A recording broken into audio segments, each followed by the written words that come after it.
Good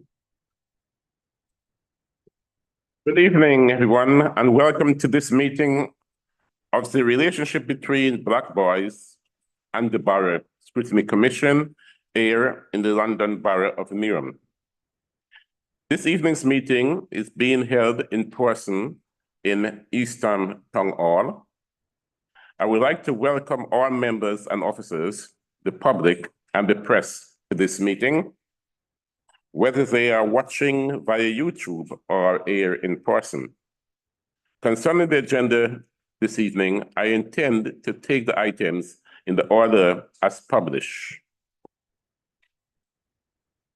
With regards to meeting etiquette, I shall invite all participating in the meeting to introduce themselves, clearly stating their names and their title when they speak for the first time. This is helpful for the clock and for the recordings. Members of the council present, can I ask that you show your physical hand when you intend to speak? And for those remotely, if you show your virtual hand. And with this meeting of the relationship between Black Boys and the Borough Scrutiny Commission is now called to order. Welcome to you all once again. My name is Councillor Anthony McColmont, member for Royal Albert and chair of Overview and Scrutiny Committee and this commission. And on my left, Paul Leslie, voluntary sector rep.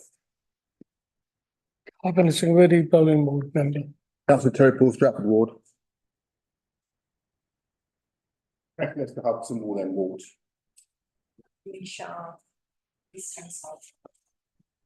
Councillor Susan Masters, East South Ward and Chair of Health and Adult Social Care, Scrutiny.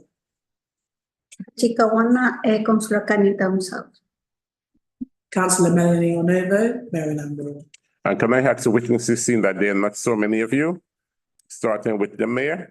Roxana Fiaz, Mayor of Newham. Rohitas Gupta, Councillor Cannington South.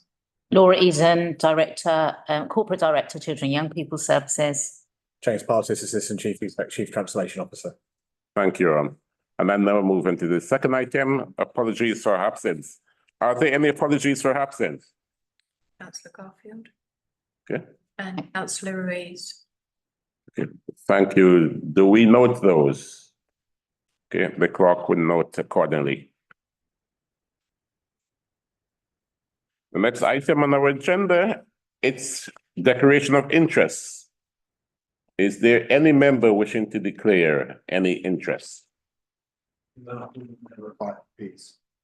Which is a youth organisation in Newham. thank you. Chair, Chief Executive of Rights and Equalities in Newham, and we're named in a number of items in the papers. Okay, thank you. The clerk will note those declaration of interest. In terms of your declaration, do you have, is it a pecuniary or non-pecuniary interest? It's a pecuniary interest. Pecuniary interest, so therefore you wouldn't be able to actually in that part of the agenda. Yeah, so you wouldn't be able to actively take part, but I suppose I would rule that you can stay, but without active participation. Indeed. Okay. Minutes. Can I ask really for taking the minutes from this meeting to the next meeting? Is that agreed? Yes. Great. Thank you. We now move on to the substantive items on the agenda. And the first substantive item is item 5, and that's the executive response to the interim report of this commission. I invite the mayor to make no more than 2 minutes if you want to make any remarks, and then I pass over to members. Thank you very much, Chair. And once again, on behalf of the Cabinet and wider executive, and also officer colleagues that have been working across the different strands of your task and finish group and this important and vital piece of work, in order to enable us to really dig deep into those structural structural issues that impede the ability and aspirations of all of our residents living in this borough, but particularly in the context of our strategic intent for Newham to become the best place in the world for a young person and child to grow up.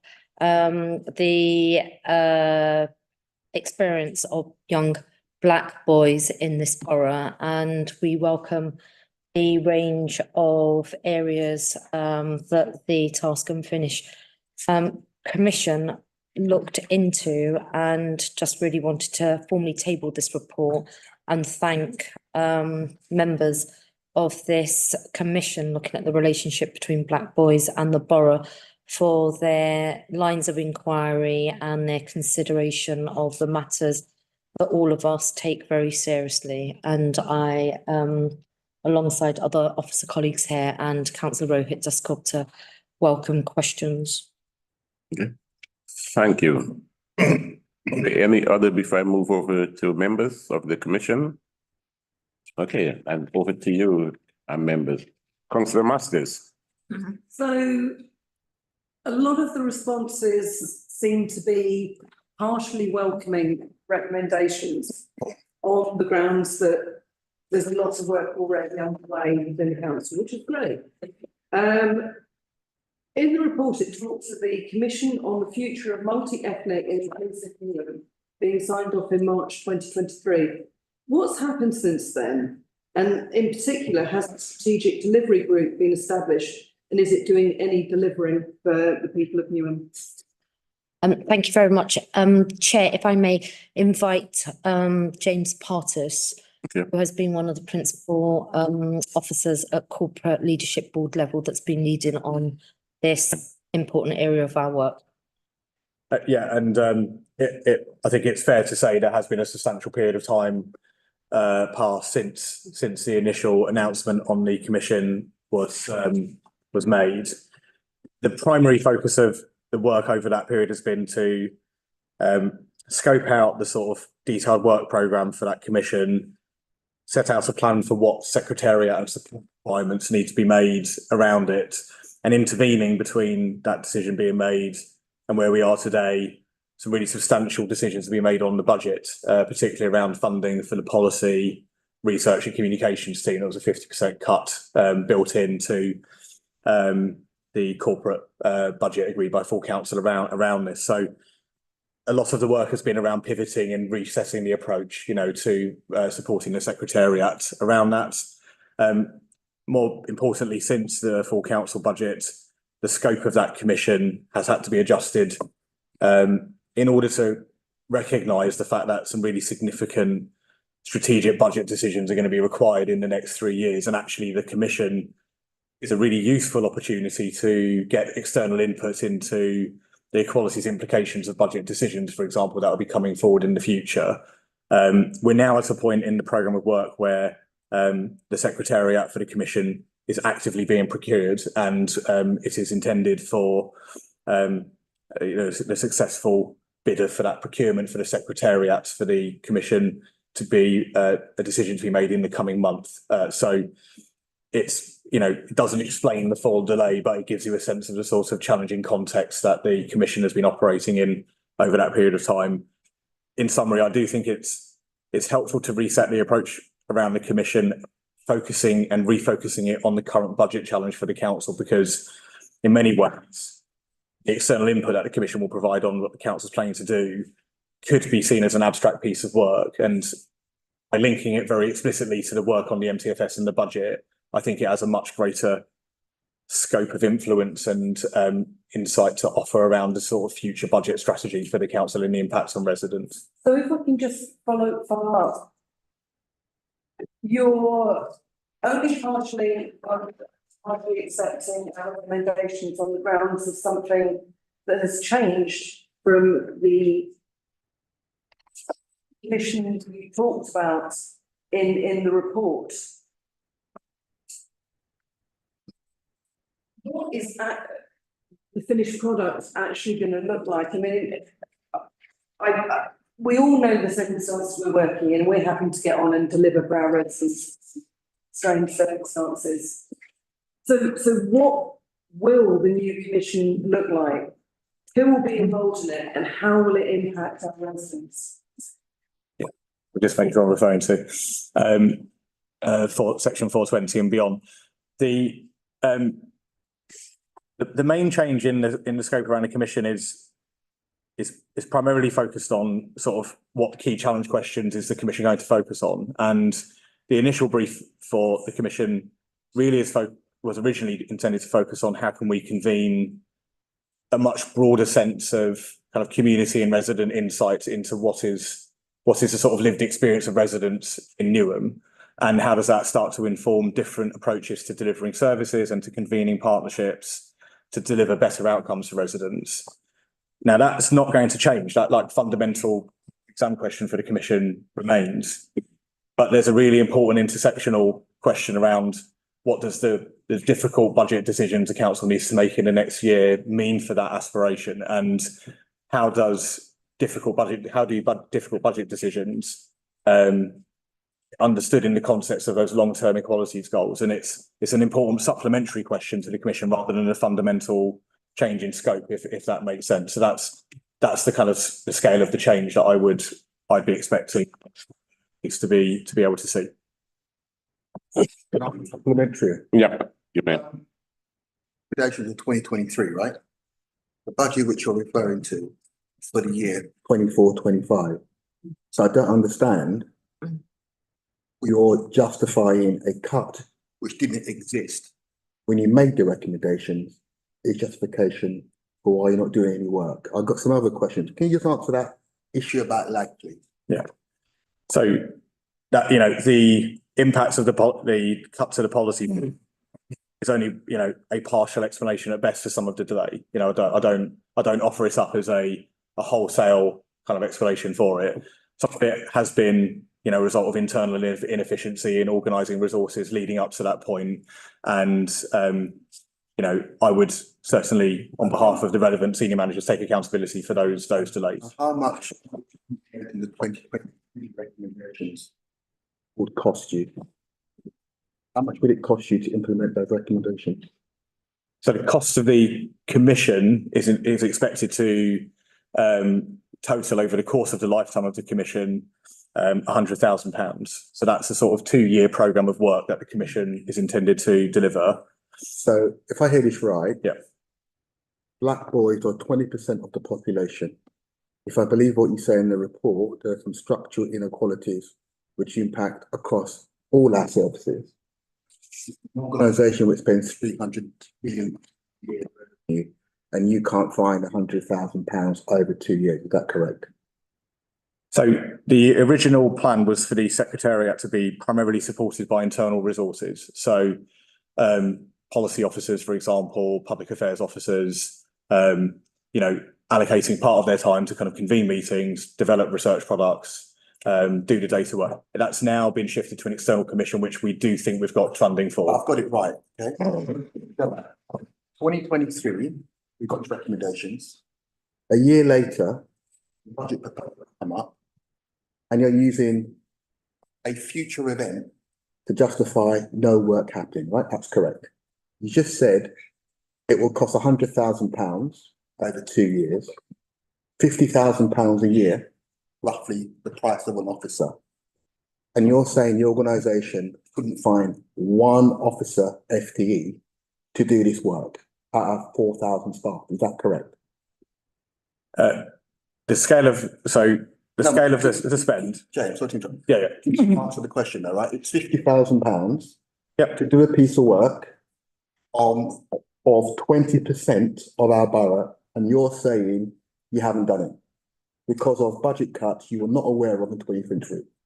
Yeah. Do you want to come in on that? Yeah, I'll have to follow up. do you want Can to I, kick off I through the just chair? wanted to, Chair, if that's all right, and then I'll pass on to the mayor, but just in response to you, Councillor Terry Paul, I mean, and this probably is more in detail in the second paper that we're going to be discussing under Chloe 4, but as you know, that with the commission wasn't just meant to be looking at black boys specifically, but was meant to look at more broadly issues of equality. More important. No, exactly. So I think comparison that you're making, I think doesn't hold only because the commission is meant to do more work than just that. So we cannot just take one portion of it and say, well, why aren't we doing this given it impacts this percentage? What you If just that said, makes sense. if it's more than that, it makes the situation even more critical, right? So we're saying we've got this even bigger project than Black Boys, Correct. and we can't find £50,000. And that is why, if you look at the second paper, where it has been outlined how that work will be carried out, and it says that the two work that it's going to build on is one is the trade and one is the equity model and equity, But you do- which is only what we've managed to set up now. Okay, but you do accept the point. No, I accept the point, but I'm not accepting the comparison that you're making. Okay. That's what I'm saying. I'm using your comparison now. It's even of more importance than just the group I referred to, right? Correct, but So therefore, in an organisation which looks after the population in Newham, correct. this organisation can't find £50,000. But you're making a comparison where you're saying that why are we not having the money to just respond specifically to one group? And I'm saying I will meet the, bigger scope of it. I will meet, We have to make sure that it's right. Sorry. okay, so I need to move on because the time that I set for this particular item is expiring. And I know I have others to speak on it. Councillor Shaw, then Councillor Lee Parkway.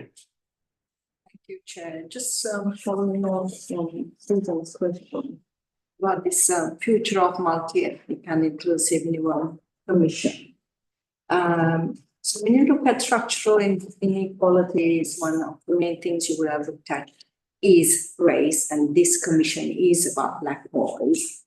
More interested in how do we make better outcomes for our Black boys in Newham. Mainly better educational outcomes, and how do we get them to go to Russell League universities, and also not ending up in the needs category. So these are the things I'm interested for our young people in our borough. So what is the commission doing?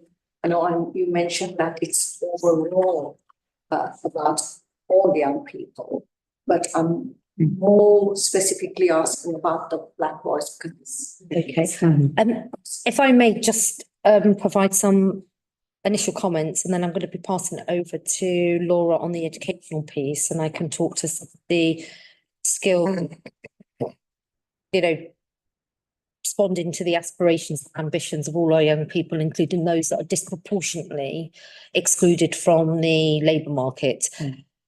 The commission itself is one part of a multi-pronged approach to address issues of structural inequality, racism and inequity that our residents in this hyper-diverse borough experience in different ways, including in intersectional ways and disproportionately. Yes, there has been a delay on the commission, and there is a logic and a rationale as to why that's been delayed. No one is saying that's acceptable. There is an explanation. It's not an excuse. We have long been committed to, as part of the purpose of this administration, in addressing inequality, but particularly inequality as experienced by communities of colours, and we're giving prominence also to intersectionality. So that's one thing. And we can answer further questions with regards to the commission, but the commission has now been mobilised, and that will contribute as part of an external, independent, critical friend challenge on where we're at and where we need to go in the context of the national discourse around minoritised communities, their lived experience in this country, and the ability of public sector and public bodies to enable them in line with the equalities duty.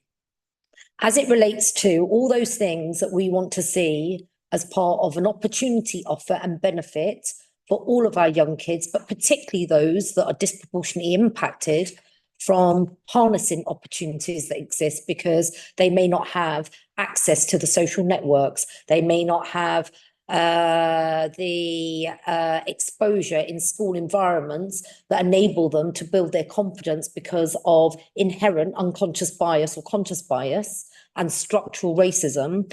That is being dealt with through the work that we're doing through our community of schools in the education space, but also the challenge that we're providing in the context of our probing and scrutiny of things from exclusions through to the way in which school allocations are assigned, through to the way in which the lived experience of young people in school environments happens, because it's variable. And we know we want for our school environments to be enabled. And rerun as soon as.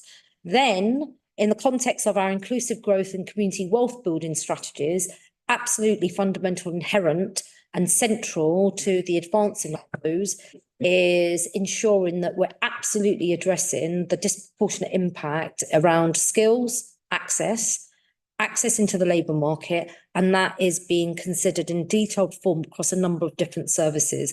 And we're also doing that in the context of services, including health and health inequity. And my final comment is this: the reason why we have taken issues of disproportionality so seriously is because we bore the brunt of the disproportionate impact COVID-19 on the life chances, literally, of our communities of colour. And we did detailed analysis, and that informed the Towards a Better Newham corporate plan.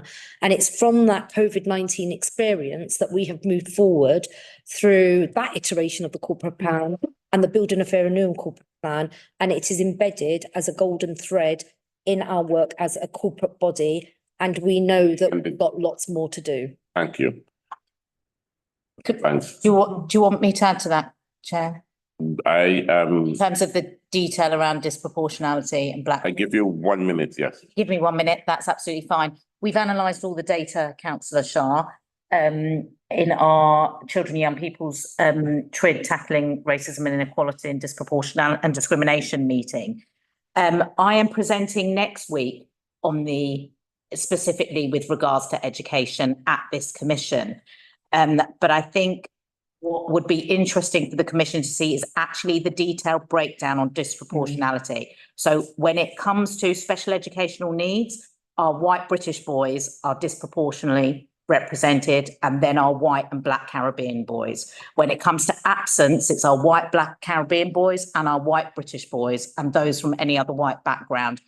The biggest group where there's disproportionality is white Irish travelling families, but the cohort is very small, so statistically significant, we discount them. In terms of attainment at early years, Newham's attainment at early years is better than, we're really, really good. It's better than London, but we still compare our black children to other ethnic groups, and all our ethnic groups are compared. So in that cohort, it's any other black children and white and black British Caribbean. Key stage 2 is white British children and white and black Caribbean. And key stage 4 is black Caribbean and white and black Caribbean, where there's disproportionality, even though the data is better than the rest of London. Break that down by ethnicity. So I think it would be really good for the Commission to see the detail behind that disproportionality. And I can bring that as an appendix next week, if that's helpful, in terms of those reports. It would have been more helpful if it was in item 6, because we're lacking data, but I'm not in item 6 yet, so I'm going to come to that. Councillor Lee Parkway. Thank you, Chair. I actually put my hand up earlier because you kind of missed me at the beginning. I had a declaration of interest, which is that I work for rights and equalities in Newham. But I do just want to say, Chair, if you don't mind, and I will give way to my question. I've heard the evidence given by the executive and officers, but I do think we need to be very clear about what it is that we're talking about and why it is that we're talking about specifically black boys. This is a long running piece of work that's gone on for a long amount of time, and there are young people that have been attached to this that are asked, waiting for the answers. So as much as I appreciate some of the detail that's just been given, making reference to white and black boys, Irish, people of colour. We're actually in this room today to talk about the young people that have been affected and the reason why this commission was brought in the first place, which is young Black boys being disproportionately treated by the borough. Yeah. Thank you, Chair. Okay, thank you. I would, thanks, Councillor. I would bring this to and this particular item to the recommendations. First of all, I would like to thank the executive for the recommendations. I note in your responses to the recommendation, you say some of the things you're already doing. And I'm pleased to hear that, but it's not visible.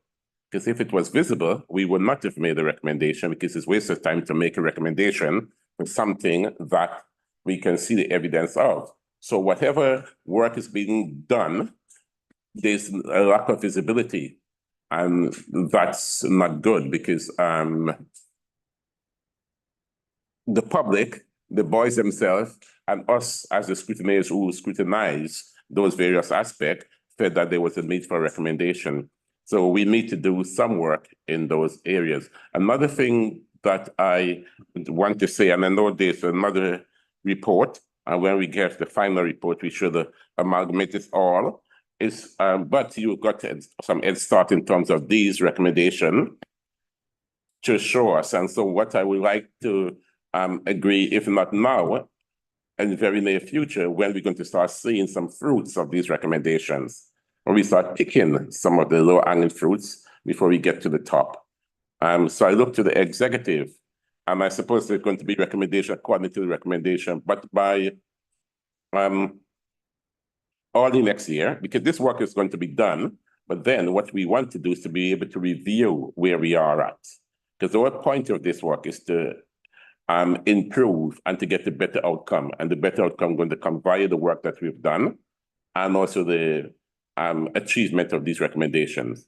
And I see the mayor is putting up her hands. We need to move on. Is it? And yeah, it is. Thank you, Chair. Look, I want to address your point relating to visibility. Yes. A large chunk of this work won't be visible because it's integrated into practice.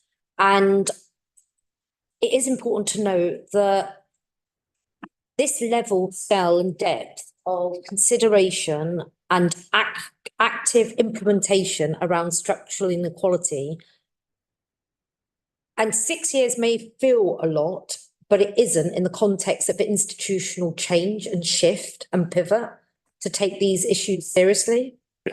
And we are working towards baselines. And yes, as part of our ongoing monitoring that we will be doing corporately ourselves, we will be able to provide you information. And I would also like to add the visibility around how we're achieving this will come, but we've also got to be mindful of managing expectations around what visibility looks like, defining that in the context of what you as a scrutiny commission would like to see and what we can practically do given the resources that we've got. But some, it will be the material experience of our Black boys and what the data over time longitudinally will say, because we are starting on the premise that we want Newham to be the best place in the world for a child and young person to grow up. We're acknowledging the disproportionality of the lived experience of our communities of colour is real. That disproportionality manifests in different ways, and the work of this commission has narrowed in on this, and we respect that, and we will provide as we progress, because it's sentence or mayor data and the evidence. Yeah, thank you. The sad thing is that there isn't visibility, and there must be visibility if you're going to win the confidence of not only elected members, but the public at large. And the very boys that we're talking about, there must be visibility. They must feel confident that in the council and the educators and all the providers have their back, as it were, as the young people would say. And they could only do that because they're seeing it, they're feeling it, Absolutely. they're tasting, touching it. And if they're not doing that, then to them and to us, you're not doing anything. So visibility must be there. But I must move on because this is not a debate. If I may. I must move on. Different things, we're agreeing, and I'm welcoming that comment. And I am saying that visibility is all of those things, and we will be monitoring and tracking. But visibility for you means X, Y, Z at all times over ABC. Let's have a. I'm not going to open this for the debate. We are the scrutineers. We looked at it. We are the people gathered the evidence and we report. And if we didn't see it, then we take it that it's not happening. And that is as simple as it is. When we were talking to the witnesses, which is this council and others externally, we should have seen it. And if we've seen it, and if we didn't see it, the boys themselves and their family wouldn't have seen it. Because we went with that lens to see it. I must move on. There's no other intervention at this stage. So thank you very much for the response to the recommendations. And we look forward to working with the executive going forward in bringing about better outcomes to the boys. Thank you.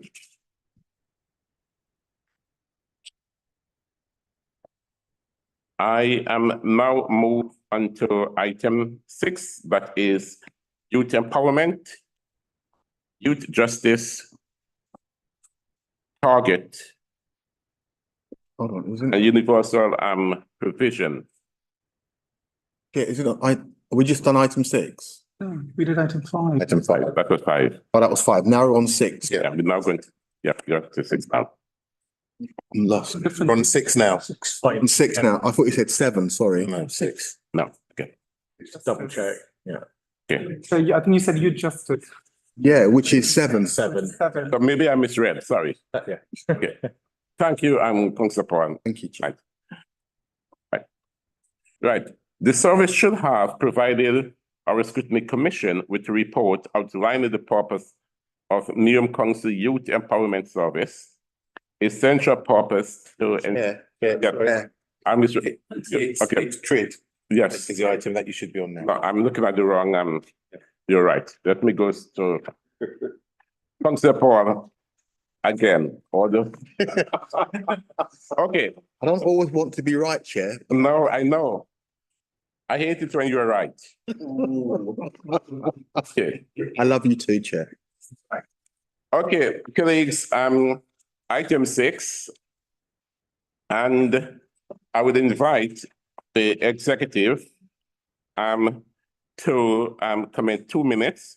And this item is dealing with the council's work and outcomes in tackling inequality, disproportionality, and inequity of young Black boys and men in Newham. So this is the right item now. Okay, so executive. Thank you, Chair. I think I'll do the opening remarks for this. So I'll keep it quite short because, as you've all seen, the responses to the queries are quite comprehensive. And I just wanted to thank the officers who led on this. Just to usefully point out to the committee over here, as you've seen, that equity and especially racial equality is kind of worked across all our different departments. As you can see in 4.12, the bulk of this work sits within education, public health, resident participation, and so on. So if I am personally unable to provide all the responses today and the officers here, we will have to go back to some of those and come back to you. Overall, let me speak directly to the TRID program, which of course is what I have been most closely associated with. As you're aware, there is a very exhaustive equity approach that has been adopted, which is available in the appendices to make sure the council is meeting its obligations under the Equality Act and its public sector equality duties. An equity steering group has been set up. Again, the structure for this is available for you all in the slides. Also wanted to usefully signpost you 4.44, Chloe 8, which particularly outlines the work that has been carried out, which includes mandatory training for all our staff. 4.449, Chloe 9, about the anti-racism workshop that have been delivered to about more than 2,300 staff, and the reciprocal mentoring scheme and partnership with external organizations to promote confidential support. 4.74, Chloe 12, which talks about the subject to budget, of course, TRID will be maintained, and it's also going to be kind of, embedded within the council's operation, which is again already started, as you would have seen from the equity plan. Just to kind of finish off, I would also kind of point every members to Chloe 13, which, as you can see, demonstrates that, corporately, in terms of the new demographic groups, our council workforce kind of is broadly representative of that as well. But yeah, let's, it's all quite comprehensive, so I'm not going much into beyond that. Thank you. Thank you. And thanks for the report and for the work officers have done in putting this together. Maybe just one thing which I've forgotten. You all will have noticed that Appendix A was missing. Yeah, Yeah, I know. it's not here. Yes, I know. Yeah. That's why I said. Okay.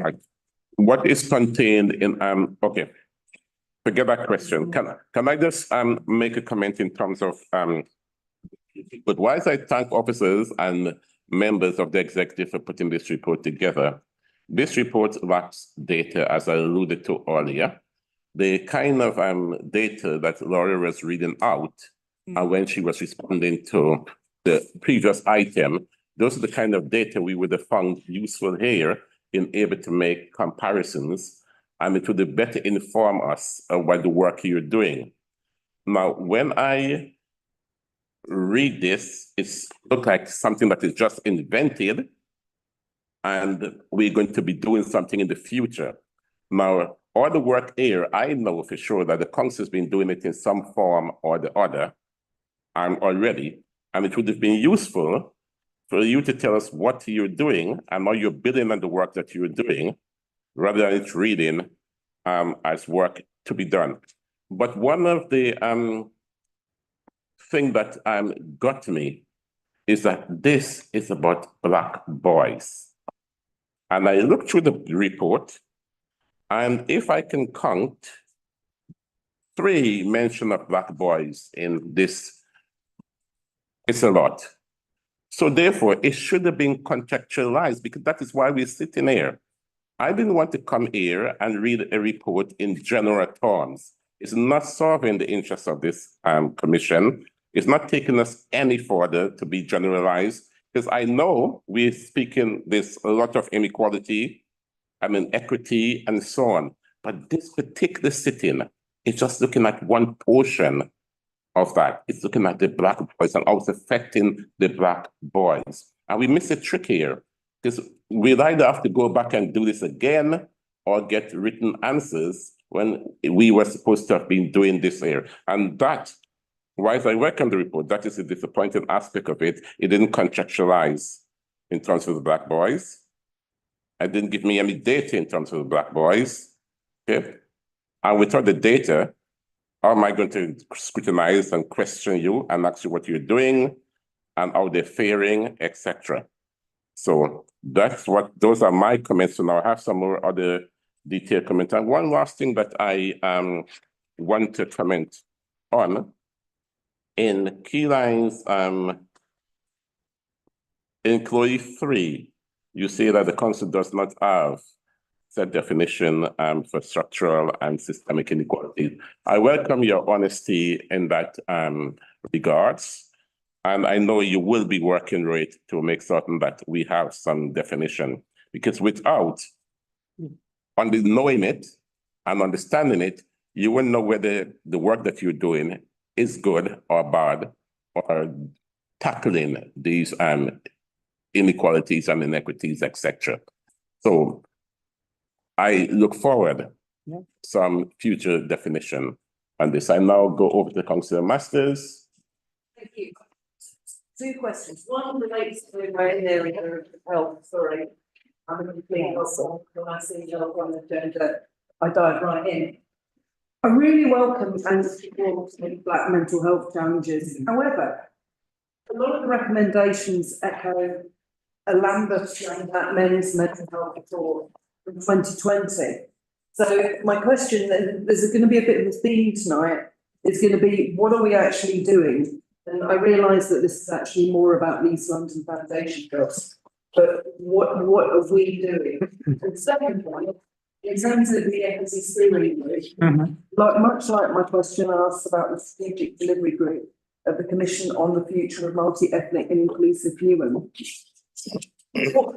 How is this actually impacting and improving the experiences of people working in council? If you take the health one, and then I can respond.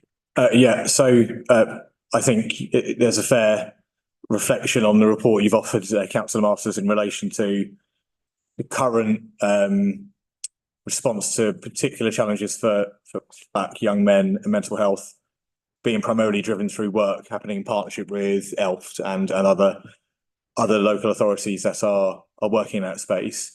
I know that Adiola, who heads up the Public Health Department and Directorate, is leading a whole range of partnership interventions with health partners through the health equity programme that's been developed there.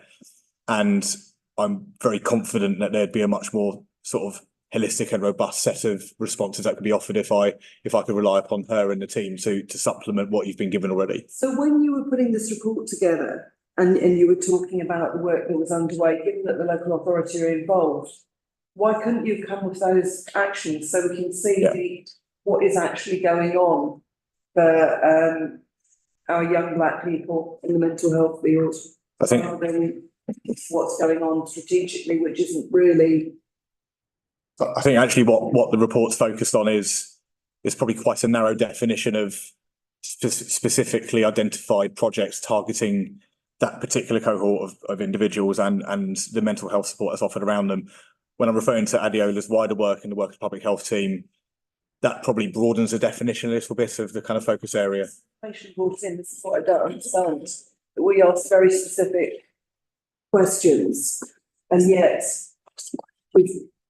but I think that's what I think in the report. that's what the report's tried to do, is to kind of very specifically reply to a narrow interpretation of the Chloes that have been offered, and very much welcome the opportunity to go broader than that. But the mayor may come in. Yes, If I may, a health and wellbeing board meeting in September, the work that's been undertaken with regards to the health equity piece was presented to all the health and wellbeing board partners, and we've agreed that will become a standing item for all of our meetings. And what I did discuss with Rohit and James earlier ahead of today's meeting is that I would readily offer us to provide some additional written information as it relates to the health and equity programme, including a narrow in on mental health outcomes and provision for young Black boys and the Black community generally in Newham, as it relates to the multi-agency partnership approach vis-a-vis health equality. Okay, thanks for that.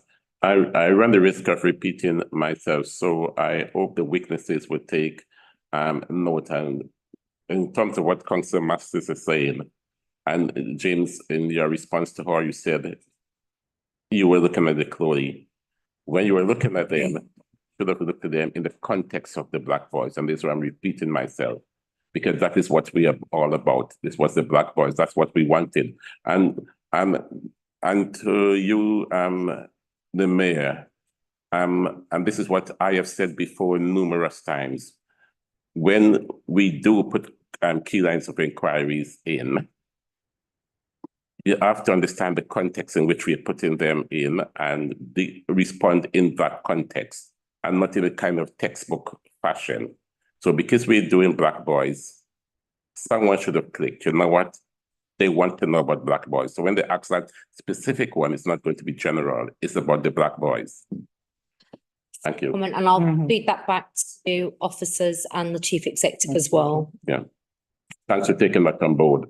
Next. Can I just quickly respond to the second part of Councillor Masters? You may. I just kind of wanted to point out to 4.29, about the equity staff group, where it kind of just sets up the structure. But the whole point was that rather than kind of seeing trade and the way it has been functioning separately, as you know, in our previous scrutiny, it's about how do we embed it across the council to make sure that it's not just one part of the council that's doing that work. And that was the whole reason for setting up the equity steering group.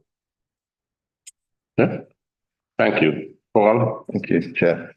So under 4.1.3, which talks about equality impact assessments, and it goes down under 4.1.5 and 4.1.6. So I think the key question is, how does that specifically relate to black boys? Again, reiterating what the chair has said. I'm unsighted as to the real impact, and therefore I'm concerned that that hasn't been fully unpacked. So I'd like to get an answer with regards to what your understanding is of when we conduct quality impact assessments, what that really does look like for those black boys that are part of those services that are offered by the local authority, and therefore how the impact could possibly be mitigated, especially if we haven't done the granular piece of work to fully understand what that looks like. I can answer the bullet points on children. So I think and you'll hear next week, there is disproportionality and overrepresentation for Black, dual Black ethnicity, Black and global majority, whatever language suits you best, in terms of those known to children's services, children in need, child protection, children looked after, those with SEND, and those in care, which brings me on to the last point about placements. So any increase to capacity in those areas is going to positively, disproportionately impact on our Black children, because there's more Black children than the general population.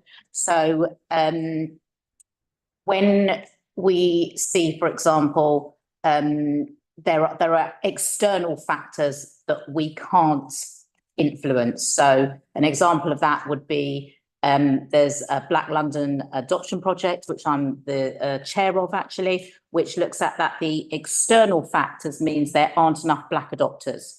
As a result, that's one of the reasons why there are more Black young children in care, because they wait longer for an adoptive family, 9 months longer than another child would wait. So they're going to be in care longer. So there are some things that we can't externally influence, and London-wide are, or nationally, but there are definitely where you make investments where you think about, actually, have we got a semi-independent accommodation? If we get a really good accommodation, really good quality for our children who are leaving care, disproportionately, there will be more Black children in those properties because we've got disproportionate numbers in care. Does that make sense? It does, absolutely. Can I have a supplementary? Yeah, you may. Can I just clarify, Laura, the age group that we're talking about? So, because I always think there's a 19-year-old age group gap. So we count young people up to 18 often, and then move into adulthood, or up to 25 if SEND. And care leaving. And care leaving. So is there a gap for 19-year-olds where we actually stop as they become adults at 18? If they're children in need, child protection, and don't have special educational needs or disability, yes, they then become adults. So they're no longer in need of child protection because they're not children by the law. But if they're looked after and become care leavers or have SEND, then it's up until the age of 25 is our responsibility. However, the gap in terms of youth provision goes to 19. In terms of, if you like, a statutory youth offer is up to 19. So therefore, if there's an impact through an equality impact assessment, I think it's a gap that may not have been fully explored. Yeah, I mean, I'm not convinced that if you're 20, you can't enter a youth service. No, indeed. You'll know. Well, yeah. Yes, yeah. It was useful to at least research it in that area. Yeah. Anyone else? Councillor Paul. Yeah, thank you. Two-part question really. It's on the back of what the chairs said and what Paul has said about the report, not really asking the question. If I can be helpful, I think the question is, which you haven't answered, is what is it about the Black experience which leads to, let's say, negative outcomes? And that's the question this is not answering. Because we're here because I'm using negative to cover a multitude of issues, but we're not here because the Black boys in the borough are doing really, really well. We're here because they're not doing so well. And I think the question is, what is it about the Black experience leads to that outcome? I'm not feeling it in the report. And the second point which leads to that, once you've identified the challenge, then it's the second part of that question is, what is the local authority doing about it? Now, it might be the local authority doing something or a lot, but I can't see it here. It's very generic. And perhaps when you rethink about the report, perhaps we need to look at a lifestyle approach. So from birth to grave, what is it about those key points in the life cycle of a human being where we need to intervene? Because some of those issues are the responsibility of the council and not the council. And I'm not sure where the handoffs are. Because looking at this report, I couldn't answer the question, you know, what is inequality? What is disproportionality? Or what is inequity?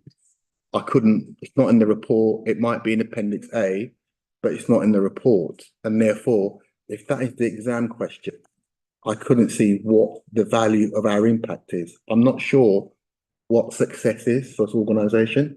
I can't see it. You know how my mind works. What is the success work, and what's the resource we put in to achieve a better outcome? And I couldn't see it. And maybe, you know, in getting the report, we missed a little bit of the answer. And I'll be fair on that. But when we do come back and visit it, can we just really answer the exam question? Because, and it might, because I suspect there's some assumptions in what the organisation does, which is not correct. And I think it might have to look at itself in the mirror. And I want to see on a piece of paper, are you answering those tough questions? So we've got some honesty in provision. Go on. If I may, I'm just going to provide some initial comment, and then I know that Rohit and Laura will probably want to add. It is not, okay, I know that there is a body of really important academic research as it relates to the condition and the experience of the Black communities in this country and the world over. And we've got amongst the most esteemed Black British academics that have spoken to this. And I accept that reference to that body of work, because that is a testimony about the lived experience of successive generations of communities of colour and Black communities in this country, and that needs to be honoured. I think we have a practice issue generally in terms of how we write reports. You know, it's not Newham Council is not an academic institution, and the rigour that you would expect won't be seen, but that doesn't stop us from citing that academic research to provide you the assurance that we're being conscientious and acknowledging of that body of excellent academic work, which has really advanced important debates in this country relating to Black and minoritised communities, except that. I think the organisation absolutely has a way to go in understanding and shifting its practice as it relates to the lived experience of all those communities for where we have an equalities duty regard, including intersectionality, and intersectionality isn't recognised in law at the moment, albeit there's a push. Go beyond that and sort of demonstrate that we're thinking beyond the confines and constraints of law in any case, because we have to. I would say that in a broad sense, and then I'll take that back, have discussions with officer colleagues, with Rohit, the team, and see what we can practically do, but acknowledging and recognising and also wanting to manage expectations, not because we don't think this is important, but we know that the cultural change requirement and transformation of the organisation and part of the important work of the Commission will be to help us to be better and to do it and practice, live and breathe it in an inclusive and mitigating disproportionality way. So I hope that helps for now and provides some top level assurance. It could be shorter. I don't mean it in a big thing. It could be short. Yeah. And I think, Councillor Paul, I completely agree with you, and I think, I will put my hand up on this, that as the mayor said, that could have been included better, but also the other thing, as you know, we haven't come up with a definition of what structural and system inequality is. So the question you've asked is a very sort of existential question, but how do we, when we don't know what it is, how are we then going and writing a report and kind of, responding to that? And I think that is something that as an organization, we are grappling with. We've been doing workshop, we've been trying to come up with it, but we are still not there yet. And I think we need to get that right to be able to get those right answers to you. Laura, speak. Well, I guess just to add to what the mayor's saying as well, there's different schools of thought around why black children or dual black ethnicity children fare worse in society. My school of thought is structural and systemic racism, and that's it. Now, what a council can do about that is ensure that its staff aren't adding to those issues and that they're culturally competent, but can also understand how you level up or close gaps or whatever it is. We know black women are more likely to die in childbirth. We know black men are more likely to be sectioned. We know they're 12.5 times more likely to be stopped and searched. And so the evidence goes on. And that, in my view, is systemic and structural racism, amongst other things. But what you want to see, I would say, from the data and what we're doing in children's services is we've got an amazing re-referral rate to children's social care. If you have a social worker, you're about 15% of you will have a social worker in 12 months' time. So we've got amazing what we call re-referral rates. What you need to look at is that good enough for all children? And when you look at it, actually, it's the re-referral rate for certain cohorts isn't as good as the re-referral rate for other cohorts. So therefore, you need to really analyse why that is. Is it staffing? Is it the issues? How can we help? And you want to see that levelling up where the re-referral rate for all children is in line with all groups. So you have to go really granular, but I also think it isn't for, I'm potentially, disagreeing with you, it isn't for the council to answer what is inequality, what is equity. That's known out there by really profound and far more qualified academics and people than me. But, disproportionality is about systemic and structural racism. Can I just have one thing? If you look at the chair said, if people don't see it, they don't believe it. There are two things that people measure it by. One is education, and one is criminality. On education, there are certain schools. If you are black, you do not go there, right? That is fact. There are schools where you do go if you're a black boy, right? And that is a fact. So certain places have managed to solve the challenges of structural inequality or racism. My challenge is, have we asked them what they do? One of the schools I do know acts as a super through unit for the borough. It takes the young people which schools in the borough want to give to the Prue, and this particular school takes those kids and turns them around. The question is, what does that school do, which other schools don't do? It was only a couple of years ago, but it was this commission which found out that the local authority wasn't using its powers to challenge exclusion rates, right? It was this commission, but I suspect there are other things going on in this borough, I suspect we're not even aware of. The thing is knife crime. We know the cohort of young, particularly men, who are doing it. Often the men, the least advantaged, the least educated, whatever. Why don't we look at who those people are, how they've interacted, and do like a black box piece of research to look at those young men and then say, this is their life experience, let's go back and fix those things. What I'm saying, I don't think we go back and look at lots and lots of research. We need to look at what works now. And I just perhaps some sort of realism, because I'm sitting here, I'm not sure whether the local authority is questioning its own assumptions about how it engaged with those boys. And I use that example when this committee found out that this local authority was not challenging exclusions. So I don't think we have to do lots more work, perhaps it's a little bit more honesty and drill it down, go, okay, where are we, in a very simple way. I mean, if I may, I do believe that we have been challenging exclusions, absolutely. Because it was the officer who's no longer alive, if you know what I mean, don't know what I mean. It was this commission what found out, because I asked that officer, do you challenge? I asked that officer, do you challenge exclusions? It was no, and the officer had to go back, and they did start to challenge the referrals after it was challenged in the. Okay, so I would, thank you for that, because I wasn't aware that that response was provided. And the reason I'm saying it has been, because through the discussions on the Youth Safety Board, it was one of our pretty early areas of focus. And we've got records of the discussions amongst the board members. And I know that it was picked up by officers. And I know that we presented data at other scrutiny commissions in regards to exclusions.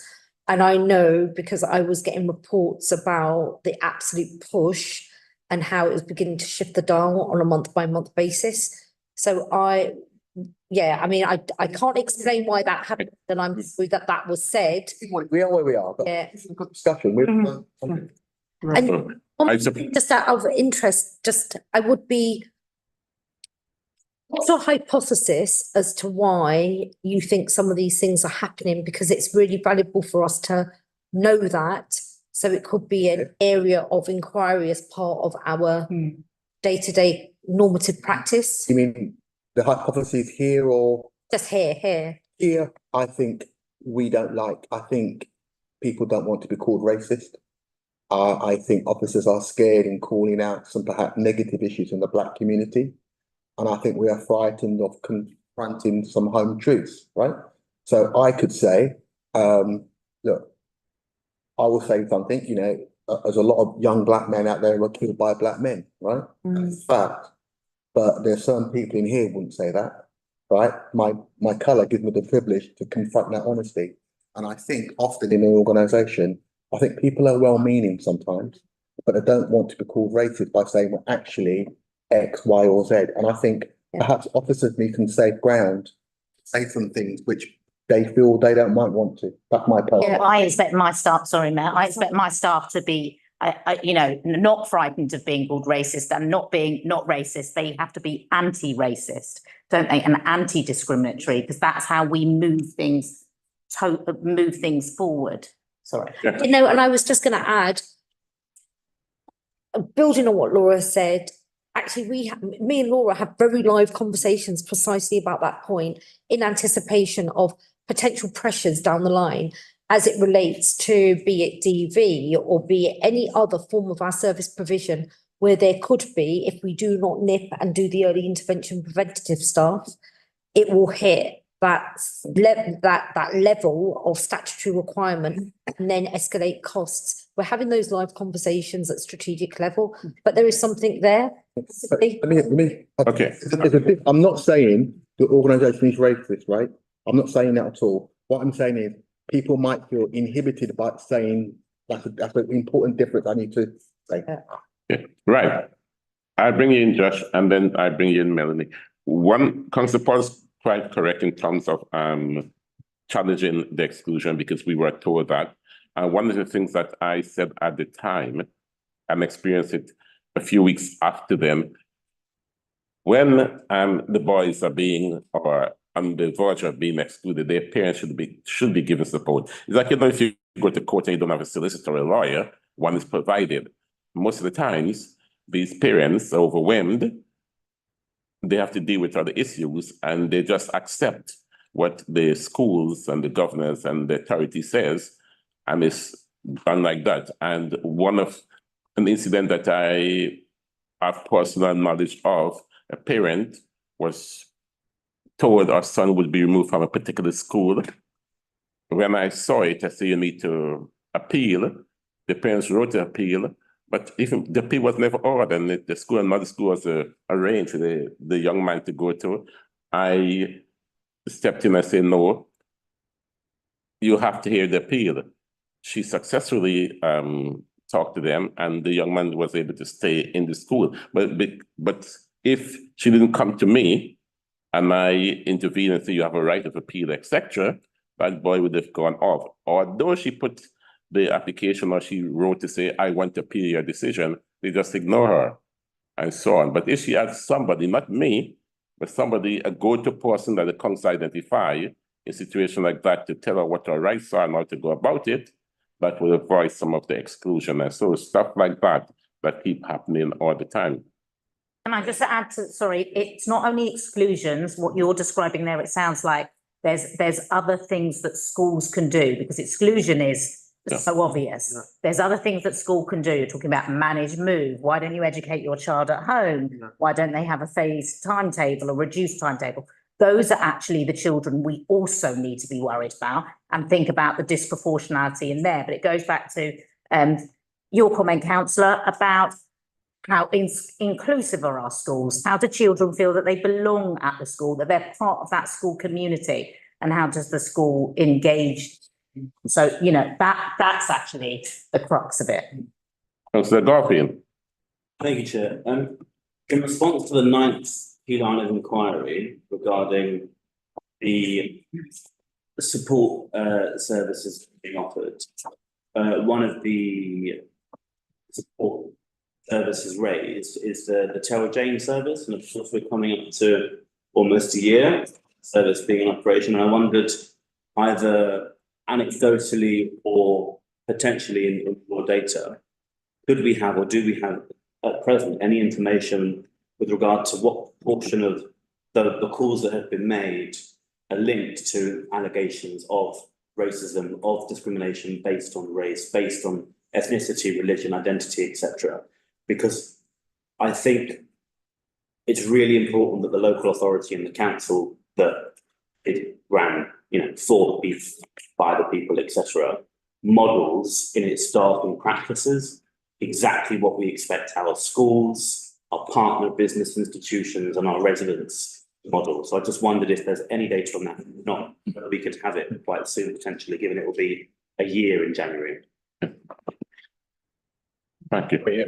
I'm happy just to say, I don't have that immediately on me, but I'm very happy to take the ask away and provide further evidence and data on that question, which is a good one.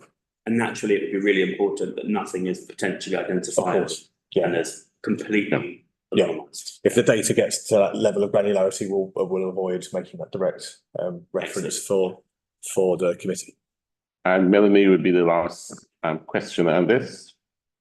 I just had a general question. I just think maybe slightly we've been bogged down in semantics. The report is vague and non-specific to Black boys. I think we could be sat here talking about any issue, whether it's violence against women or girls, or, you know, and we would expect a level of specificity as to what you are giving us about the impacts you're making with the programs that you have.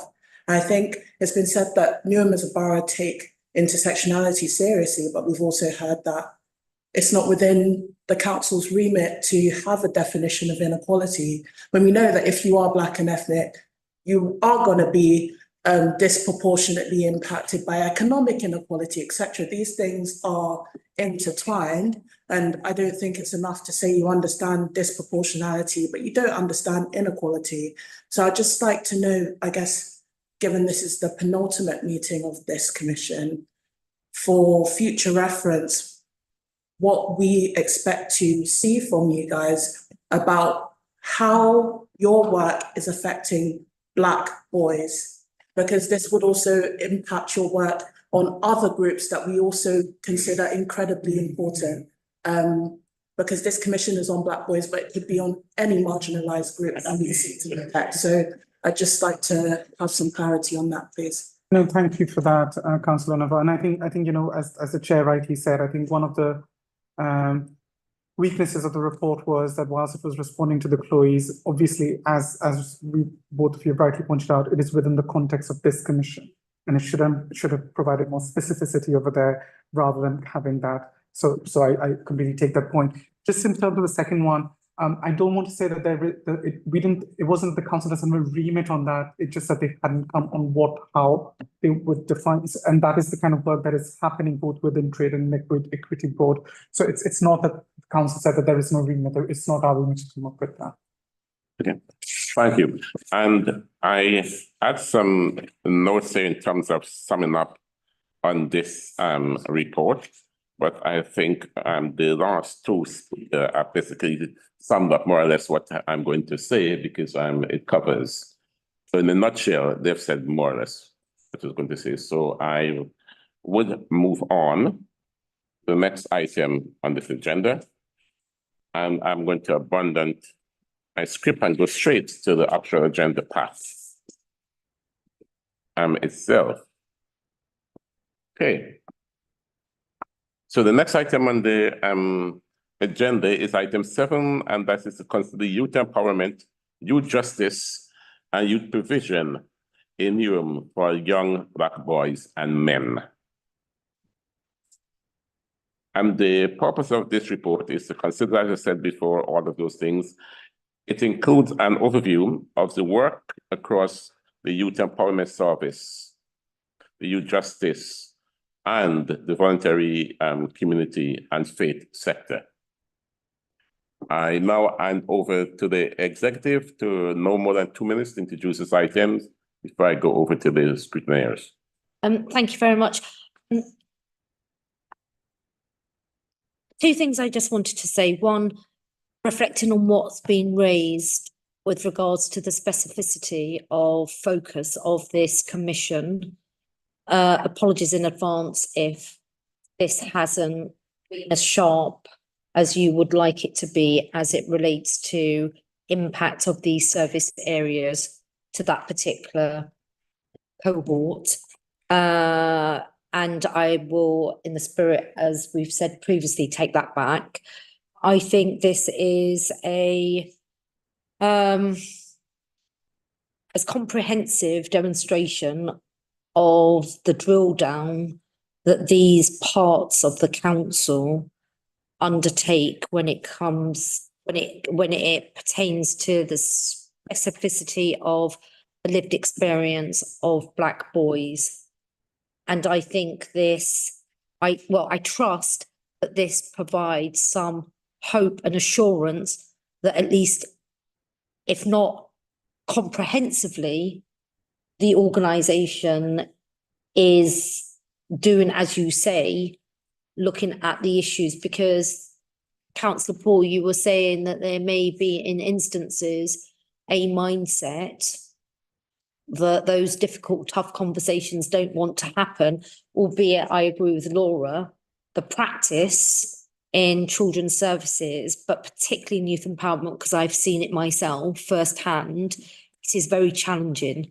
And they talk in the language and in the cultural, familial context of young people from the global South, heritage diaspora, and what it means to be a young Black man in this borough, given the systemic structural issues that Black communities face. So that's all I feel that I can say, and happy to answer questions through colleagues, all of us. Yeah.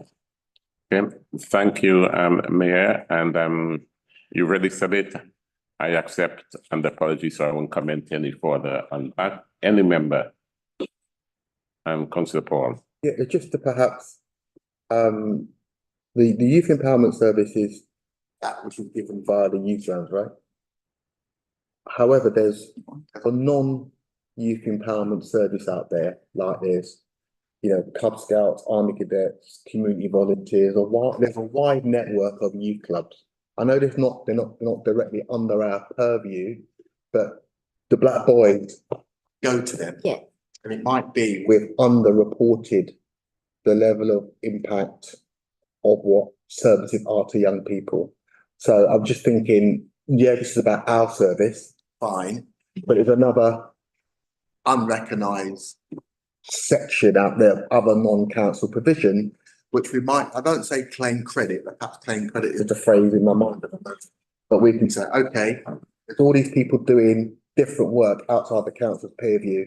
There might be a way we can recognise it or support it or acknowledge it, and we can still at arm's length just keep a watching view over what they do.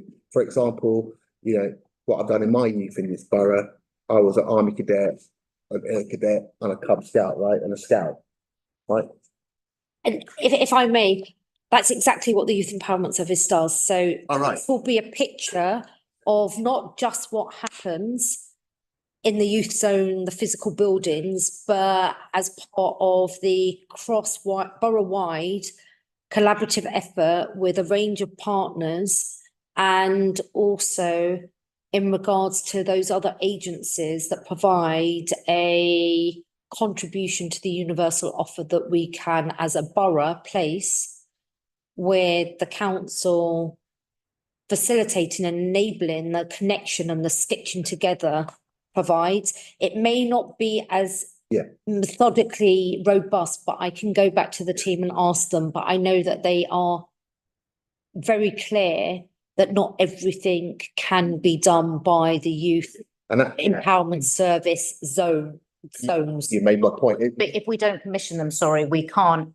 request detailed data, how many participation, what are the ethnicity of your, you know, we could ask them for it, but they don't have to give it to us. Our commissioned contracts, we work together on that. If you went to, for example, the uniform services, the cadet services, and you ask them a competition their group, they'll likely give it to you. Okay?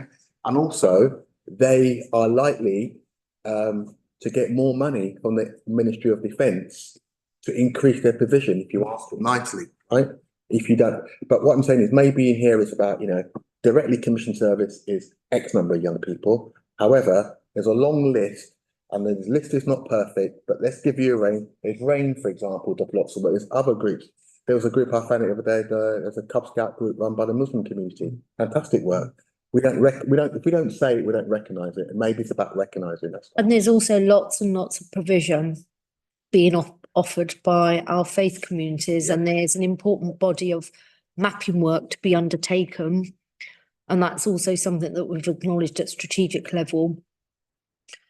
And we've got to work that through in the context of organisational bandwidth, an organisation going through profound change and budget challenge and all of that. And those conversations have commenced as part of the place leadership that the council facilitates, but all of us have to occupy, because the wider societal challenges facing our young people and particular cohorts that disproportionately experience them in whatever way are so complex and great, no one institution can do it. Yeah, exactly. Yeah. Right, thank you. So I'm going to bring in Lee Parkway, then Garfield. Thank you, Chair. I just have a quick question in regards to section 4 of the report, which talks about youth justice. And I guess what I want to ask to those in the room is, what is it that what is that part of 4.1, 4.2? What is it telling us? Because from my reading, it's not very good. There is a high proportion of children from Black heritage background ending up into our criminal justice system.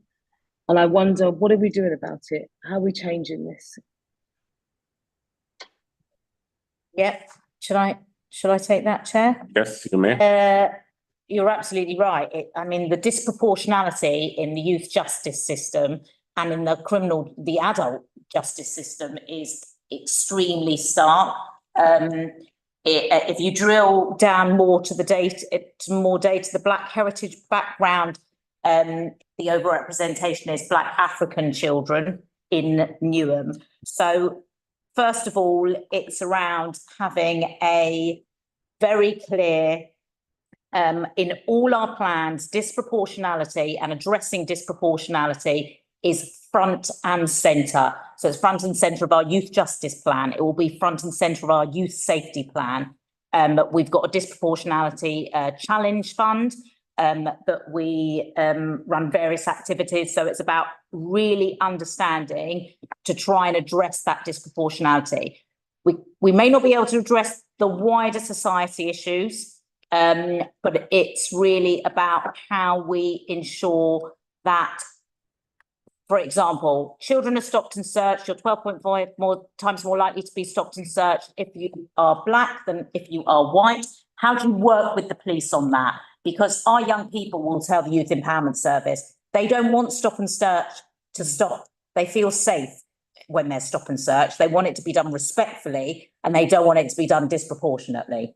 So it's about working with young people. So one of the things that we've done is actually looking at training all the police in terms of stop and search, in terms of disproportionality and promoting equity, tackling racism, whatever you want to, whatever best suits your language. But it's really around that. But it's also about what universally do we offer to all young people, whether that's the Youth Empowerment Service, all the other services, and then what targeted services do we offer to our black children or our dual black ethnicity children? Because we know they don't fare as well in our society. So it's how we target, but it's also our universal offer as well. And that's well understood by MOPAC, the VRU, the Youth Justice Board, etc. I think, not to have disproportionality or addressing that in a youth justice plan would be extremely short-sighted, and we'd be challenged on that. So with certain projects, but there's also the universal. Thank you, Laura. Chair, am I allowed to come back with a supplementary, please? You may. Thank you. Laura, thank you for that, that's what you just said. I just do want to just dig down slightly and I appreciate the Mayor has already apologised for the document. But what kind of concerns me and what one of my questions would be, so when I look at the criminal justice element of this, what I don't see is how those young people are broken down. How many of those young people within the criminal justice service system are black children that have SEND needs? And why is that data not broken down? Because that gives you a different picture. It gives you more of an understanding of what it is that we're looking at. Why is there actually no data that supports even just the whole of section 4, really, is what I guess on what I want to ask. And the other question I had for you, just in regards to this statement you made regarding training for police, of the training for police that we're part of as a council, how many have been trained? And what are the impacts of that? Do you mean by the young people or general training they would have all had? But by the young people, not you said that there was training being given to police about how they socialise with black children specifically. So I want to know how many of those police officers have been trained. So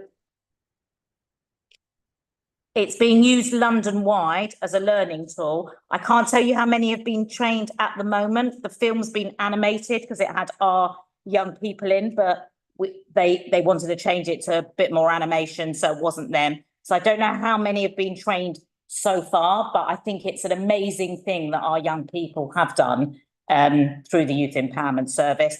The first question you asked, yes, we have all that data. I mean, the data is analysed on a fortnightly basis in social care, but in youth justice, I can tell you who's on our out of court disposal and who's on a statutory order.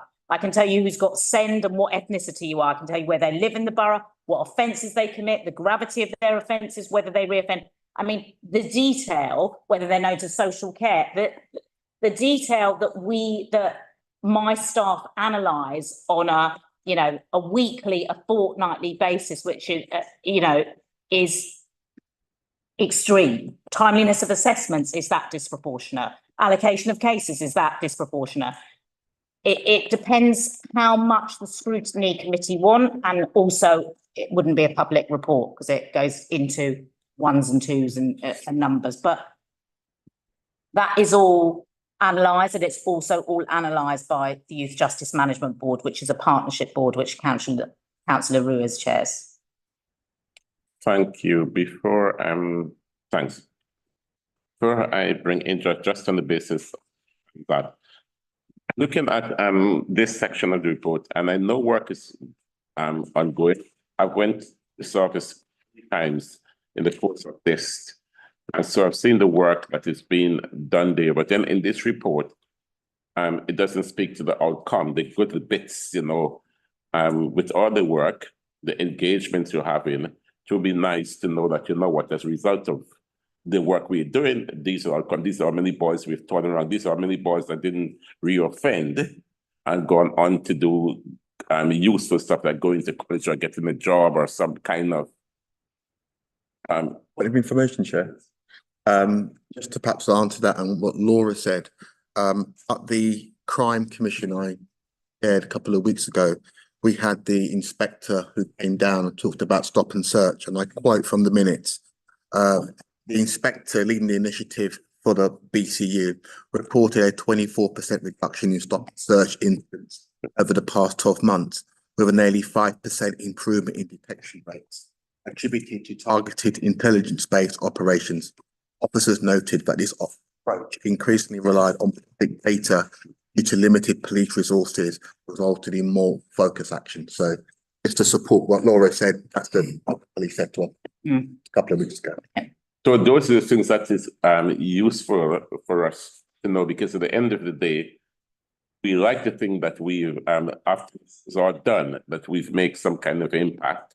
And I know since the work has been going on, some officers within the council have been taking on board what we've been doing. And Councillor Paul already mentioned it. School exclusion was one of those, is one of those areas, etc. Josh. Thank you, Chair.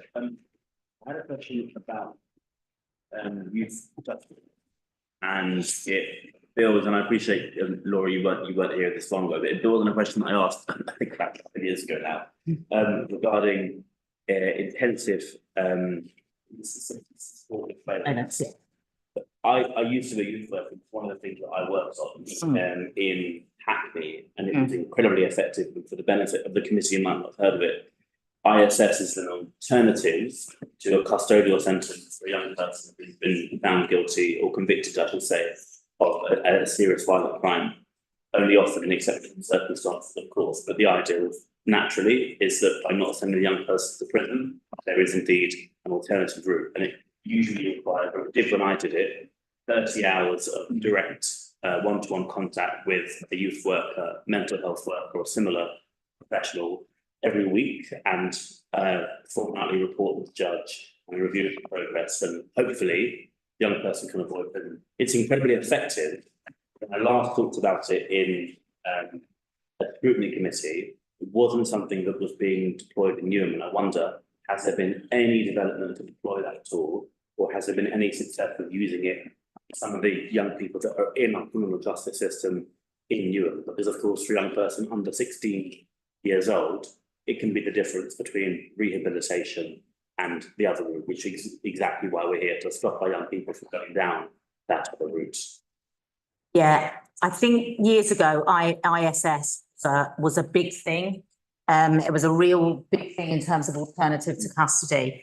And it did have some real success rates, but when tied into, unless you're here for 20, 30, sometimes 40 hours a week, if it's really intensive, young people were breaching because the package that they had to comply with was almost like, well, it was a full-time job, basically. So the school of thought changed, and the court reduced the amount of ISS and would attack other conditions which would address the factors that are more likely to lead to reoffending. So attaching attendance at an education provision, some victim work, some community service, mental health screening assessments, reparative work, restorative justice. That was more seen the thing. But I agree with you, years ago, you used to have like 3 ISS workers, and now you don't hear of them much anymore. So we don't have any kids at the moment on ISS. That's not to say that some of the orders aren't intense, like probably you and I would recognise them as ISS, but they're not, it's not got that attachment to you're going to go to custody unless you're here 40 hours a week. In terms of the reoffending, the reoffending rate, just go back to your question, because otherwise I feel I haven't answered you, councillor. Our reoffending rate, is in the report, is 55% over the last few years for most children. It's 60% if you are a black child. In the last 6 months, 18 children reoffended, which is a 25% reduction from the same period where 24 children reoffended in the same period last year. All those ethnicities are analysed in terms of reoffending as well. Yeah. Thank you. A quick follow-up, Chair, and secondary to that.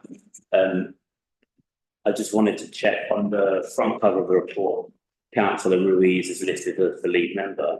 Can I just clarify, Councillor Ruiz, lead member for the Youth Enhancement Service now? She's the lead member for Youth Justice, because they're the vulnerable children and her responsibility to monitor and ensure vulnerable children. So it's the Youth Justice. There's a crossover on the report, lead officers, than just the one lead member.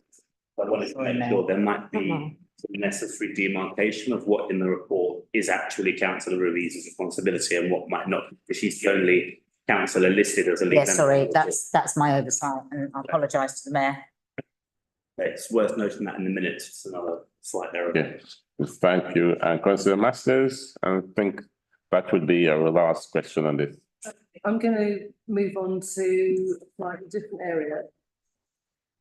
There are lots of interventions spoken about this part of our papers, many of which we commission. I'm just wondering, when we're going out to commission services for young people, in terms of these interventions, are they based on working with someone where they are now, or looking at where they could be based on interventions? What do you mean? Aspirationally, you mean? Yeah. Aspirationally. Yeah, so a bit of both, I guess. You have to work with a young person where they are presently, and with the issues that they might be facing and the trauma that they might have been through and the behaviour that's manifesting and that's in front of you. But of course, you're always aspirational in terms of, if you're working with a young person who's not in employment and education, your main aim is, what do they want to do? If you're working with a person who's got emotional wellbeing issues, who's misusing substances, you're aspirational to ensure that those problems that they have, wherever they come from, they're going to reach their potential because you want to solve those problems. So aspirationally, we're commissioning services to meet young people with where they are, both location-wise actually, but also where they are emotionally, physically, everything.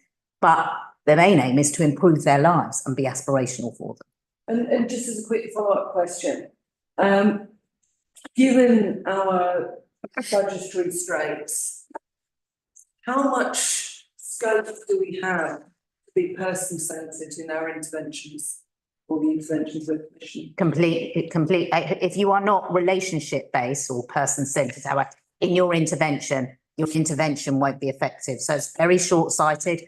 Relationship-based work doesn't take longer than directive work or, compliance work. It doesn't take long. It's all about relationships. That's what relationships and trust will change children's lives. Okay. Thank you. And my question, and Councillor Master more or less touched slightly on it. Given the budgetary constraint that we are experiencing correctly, or would you see any reduction, Laura, in this service that we are providing? In terms of the Youth Justice Service, no, because it's a statutory service, you can't reduce it. We have put in some bids in terms of pre-youth justice. Now they may reduce and we won't be able to replace them because we won't have the finances. In terms of the Youth Empowerment Service, there's been proposals for savings in all areas. The areas of the Youth Empowerment Service that are covered are return home interviews, looking at the participation service and the commissioned contract. So those are the areas that will be reducing or proposed to be reduced given the financial situation. Yeah, right. So perhaps what I should have said, and I stand corrected, I meant to talk about the youth work. And for instance, and I can mention it because I am not a trustee or anything there, but you have some work that the voluntary sector does, like Fight for Peace and other work. And I went to that organization and to some of the work that they're doing there, etc. And I was impressed with the work that they're doing. Now, I'm quite aware of our budgetary constraints and so on. And I'm just wondering whether organizations like them would suffer as a result of our budgetary constraints, which would then, some of the same young people that we're talking about now, with those organizations would engage and keep them active in the right way, they're likely to suffer. And I think you've answered the question. We're doing in terms of the Youth Commission service, we're doing a collaborative piece of work with all those who are those Youth Commission services, because they are the experts in their area, and we need to do all we can to work out how the impact of the reduced funding from the council isn't going to translate to an impact on young people. I appreciate that sounds naive, and it might have to, but what other funding sources could we use? Could be an example. Could we offer, could the offer be offered differently? So we're working on that collaboratively. And if I may just to add to that, I think that's something really important to hold in the context of the foresight required around anticipating what the new national government will be announcing. And already this week, they've announced something pretty substantial around reversing youth service investment decline. And what that means in terms of local authority provision and with partnerships. But it's also fundamental to the nature of Newham Council in the coming period because of the scale of financial challenge facing us. And we've been very transparent that we are going to be a reduced council and we are undergoing a new operating model across 8 phases as published by the Cabinet, and how we can enable our voluntary community faith sector organisations, particularly those ones that have become more mature, to remain sustainable and enable others to come through as well, because the need and offer requirement for our young people of different generations will always change. It won't remain static, and we need to be responsive to that as well. So I know that actually quite a lot of the faith places of worship are offering a significant amount of youth provision for young people of different religious backgrounds, but they're not sufficiently acknowledged or in our network. Is that fair? No, it's not. Is it equitable? No, it's not. Could it have the potential to exacerbate the minoritization and marginalization of certain young people in our borough? Yes. So we've got to begin to address it, and we can't remain static in our model. But thank you. Thank you, everyone who took part in this item. I now move to item F. And item 8 is the written evidence that we requested from yourselves and the youth charter. Now, over to the executive to give an introduction to that before I go over to members. And we're happy to just take questions. Yeah. Yeah. So Masters, I know you have a question on this.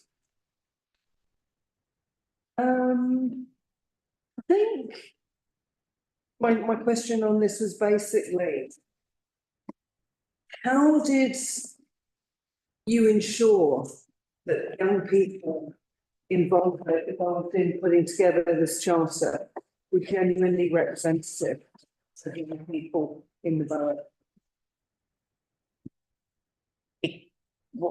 Because we know that the young people that we got a diverse representation of young people, for example, in the Youth Empowerment Service, and they were all involved. The consultations went out far and wide. So I'm assured by that. That for me, there's a gap in the young person's charter around discrimination, tackling racism and discrimination, and that's been made an overall theme of the Babies, Children and Families Board, which is monitoring the implementation of the Young Persons Charter and the Children and Young People's Plan. So it goes hand in hand with the Children and Young People's Plan. It's like a child-friendly version of that. I'm as far as I know, I'm sure there was a really big, diverse group of young people who created this. Right. That's it? Yeah. Councillor Paul. I like the charter and well done. But a comment on the one on keeping safe. When me and Councillor McCormick went to the youth justice location in Cumberland Road, some of the young people said to us, we asked them, what do you want the council to do? And they actually said, don't build any new homes in Newham. I went, what? Don't build any new homes, because all you do, you fill them up with bad people who make our lives hell on the estate. Oh, how interesting. Remember that? He said, that's right. And it took me aback, it took the chair back, because, you know, we wanted to, I was ready with the response. We're going to build homes. They don't build any homes, because you don't.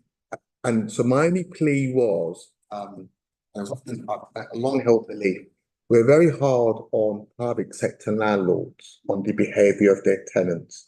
We are less so on our own social tenants. Yeah. So it's a plea, someone who did grow up in social housing, I know exactly what like that young man was saying to me. So it's just like on our estates, let's not sit it in my casework. Something happens and it comes back.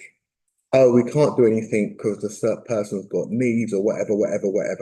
But the young people on the estate, bad people in their life, just a plea. It's really good. Let's just be really hard on those people who create misery for our young people. And Chair, if I may, just in direct response to that, absolutely.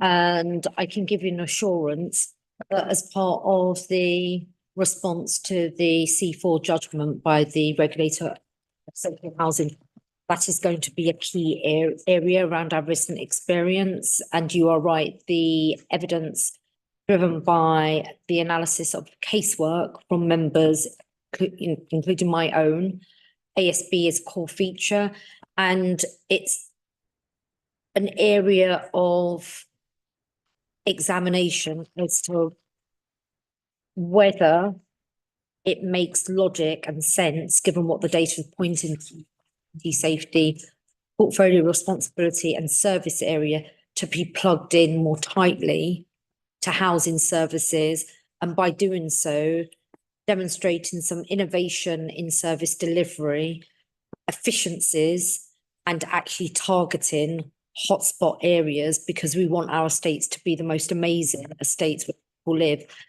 And I have similarly gone to those beautiful houses that we are delivering, and it pains and aggrieves me when I see them being treated like crap, because there are so many other residents living in underinvested council stock, because we just didn't have a proper plan, and the chickens come home to roost in regards to that. And yet we've still got behaviours, and it's unacceptable. I'll just say to the Mayor, you know, you shouldn't give anecdote, but as a kid, back in the day in Canning Town, the council evicted a family for racism.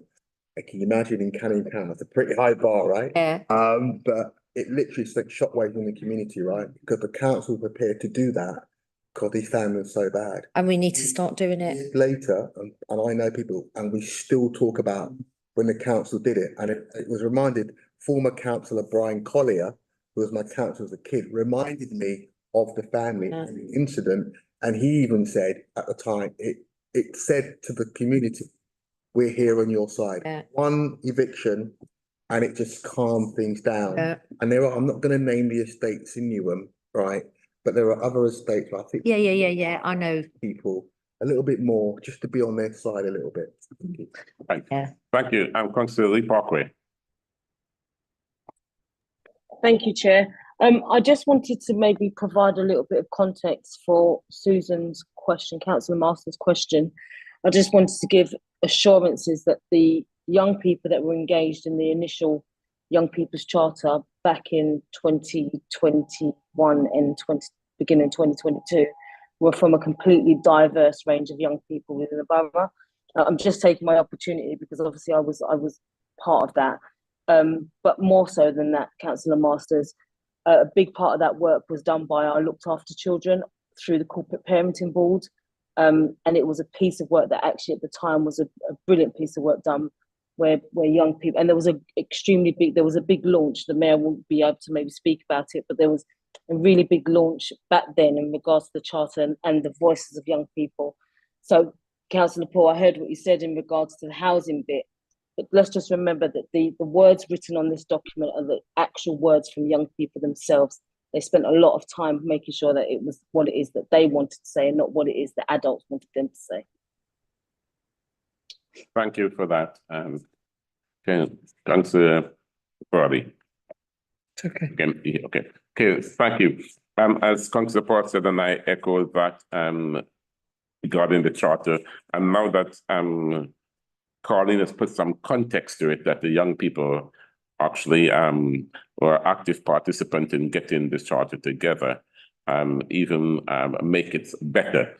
So, and what we have to do now, just that they lived experience or they experience positivity from this charter. And I know when you came in, Mayor, one of the things you said to me at the time that you wanted Newham to be one of the best places for young people to grow up in, live and get the best possible outcome that they can achieve. And I myself want that to happen in Newham, and doing this piece of work. And I know I only spoke to most of the Black boys, but when I go to Fight for Peace, for instance, when I go to the justice services centers, it's not just Black boys there, but getting also an insight into what the other boys are saying and their lived experience.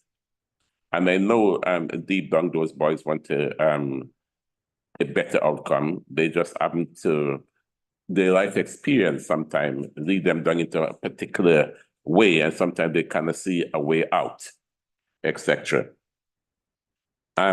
So I look forward to, in terms of this, that we use this as a beacon in terms of our young people getting a better life outcome. So thank you. One thing I'm going to say at about this meeting itself, this and some of my colleagues may echo this sentiment. This sounds more like a conversation instead of a scrutiny. A long time I haven't had a conversational scrutiny. So welcome, I welcome this. And I shouldn't have Councillor smile. But I wish more of our scrutiny can be like this and having a conversation and discussing. I can. The part of young people, Chair. Yeah. Yeah, discussing the issues. So thank you all for, and in fact, we finished much. Because I had, yeah. We finished much earlier. Next meeting, item 9, the next meeting is on the 21st of November. That's next, next week. And I look forward to seeing you all there. And Laura, I look forward to getting those data. Yeah. Here, I'm going to send you and John Gray an email with an update. Yeah. I'll aim to do it when I get home, but I might need to just go to sleep. Yeah. And I'll do it in the morning. Okay then. So thank you all for coming. Thank you, officers and the mayor. You sure? Yeah. If you're going home, just go home. No. Get the bus. No. It's cold. Okay. Are you all right getting home? Was at 20. Okay, getting Yeah, I've got my car. Yeah, all good. Become a